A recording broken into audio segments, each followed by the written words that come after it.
Hoy voy a hablar sobre el compliance como paradigma y uso filosófico frente a la corrupción policial en el sector de tránsito.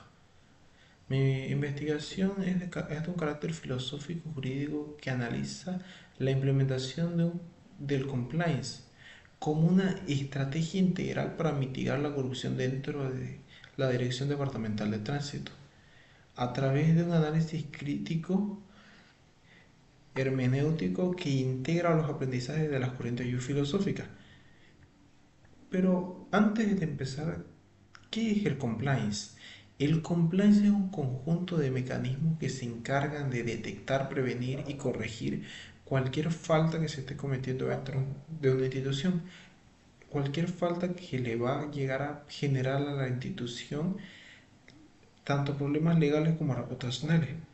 La corrupción en los organismos de seguridad ciudadana, particularmente en el sector de tránsito de Santa Cruz, representa una fractura profunda en la arquitectura del derecho. Este fenómeno no debe entenderse meramente como una infracción administrativa, sino como una desnaturalización de la función pública que afecta a la paz humana y la civilización.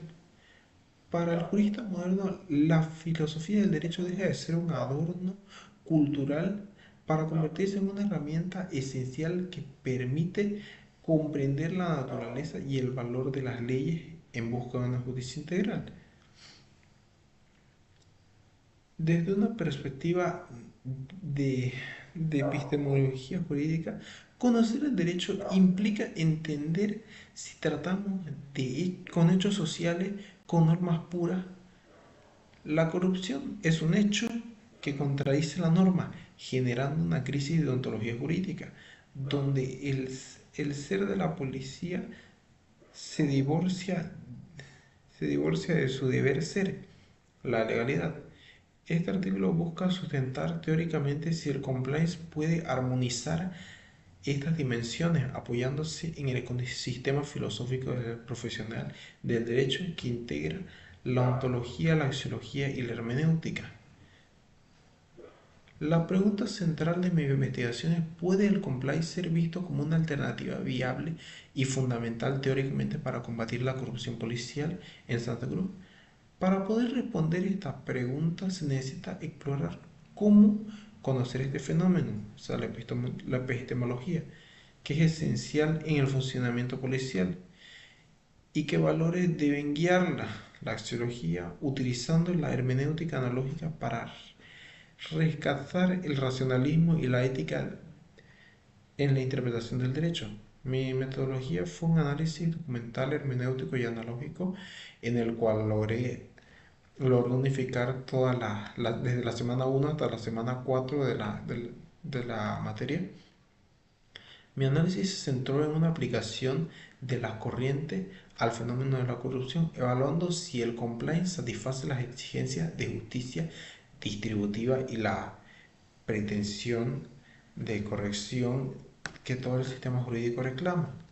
Como resultado tenemos la virtud como antídoto, perspectivas de la antigüedad y el medievo. Desde la antigua Grecia, antes se creía, según Aristóteles, de que la justicia era dar a cada quien lo que le corresponde. En el sector de tránsito, el cobro de sobornos rompe la justicia distributiva y la equidad social. La filosofía estoica ofrece una base sólida para el compliance al proponer que la virtud y la razón son pilares de la tranquilidad del alma, más que todo lo que se conocía como la ataraxia. Un oficial que actúa conforme a la razón universal y acepta su deber social evita las pasiones desordenadas, la codicia, que anula el juicio. El compliance funciona como una tecnología para la mente institucional, alineando la conducta del policía con el logos y la ley natural. En la Edad Media, Santo Tomás de Aquino argumentaba que el ser humano era justo, ya que es un mamífero que puede diferenciar entre qué está bien y qué está mal, entre lo bueno y lo malo. La ley humana debe y tiene que ser una prescripción de la razón en orden al bien común.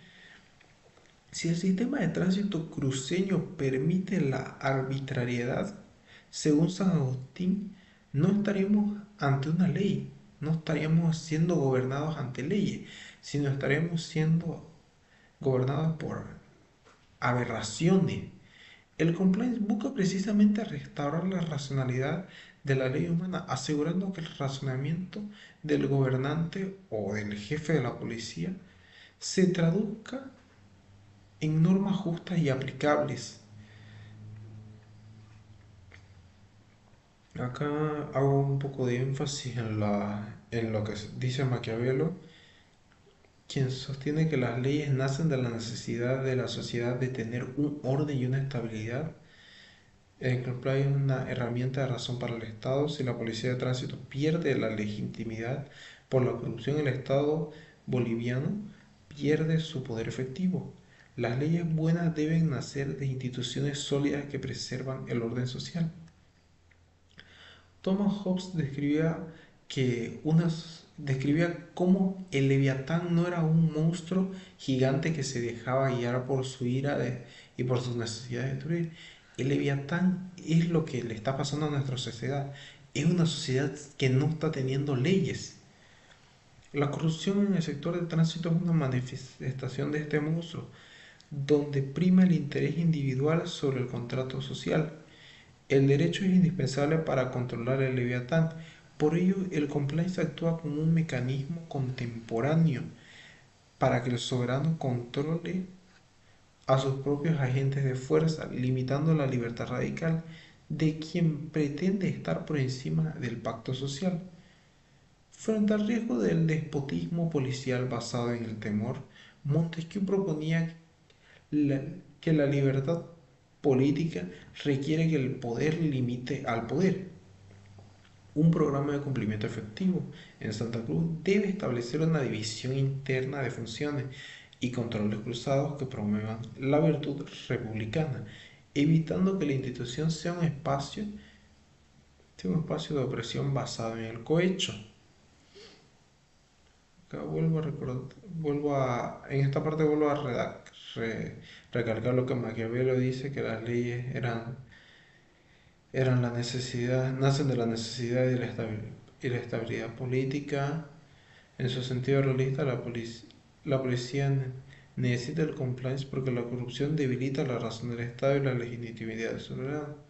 Si las leyes de tránsito no se cumplen, el Estado va perdiendo poco a poco su fuerza. Y esto es ya algo que se ha visto muy frecuentemente.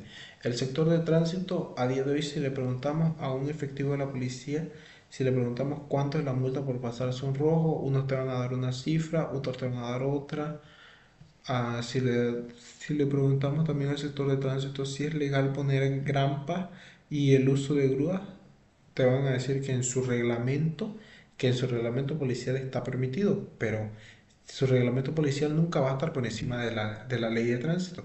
Y la ley de tránsito en específico dice que el colocamiento de grampas no se puede porque el vehículo no ha pasado 48 horas estacionado en el mismo sitio. El uso de las grúas tampoco se puede, a menos que sea en dos ocasiones, tanto un accidente de tránsito como un accidente natural. Pero la mayoría de la policía no te va a decir eso a la ley, la mayoría de los policías te va a decir sobre sus normativas internas. La tridimensionalidad y la protección de corrección corrientes contemporáneas. La justificación técnica del compliance encuentra en la teoría tridimensional del derecho de Miguel de Real que el derecho no es solo una norma positiva, sino una interacción dialéctica entre el hecho, el valor y la norma. El compliance integra las tres dimensiones asegurando que la exigencia de justicia se realice históricamente en la práctica policial cruceña. Discusión. El compliance frente al escepticismo y el poder. Una solución que yo estoy dando para este problema del sector de tránsito, más específicamente para el sector de tránsito, que es en el cual más hay corrupción a día de hoy, ya que he escuchado muchas historias de gente que hasta le han querido meter multas, le han querido bajar de los carros por estar yendo borracho y de ahí de pasajero. ¿Cómo se llega hasta tal punto de querer ir por intereses particulares? Una solución que yo estoy viendo para esto sería la implementación de cámaras corporales para los efectivos policiales, dado de que ahí se puede ver qué están haciendo, si es que están aceptando sobornos, si es que están aplicando demasiada fuerza bruta. Eso sería una idea que yo tengo para poder corregir el comportamiento de los policías, y también dado de que se va a implementar un oficial de cumplimiento normativo que va a encargarse de revisar todas esas grabaciones de los policías que estén en servicio en las calles. Ya. El compliance frente al escepticismo y el poder. ¿Por qué elegir el compliance en un entorno tan complejo como Santa Cruz, en un país tercermundista como este? Desde el escepticismo se podría suspender el juicio ante la duda de si una institución tan antigua como la policía puede cambiar. Sin embargo, en el empirismo jurídico se nos indica que el conocimiento y las instituciones evolucionan por ensayo y error.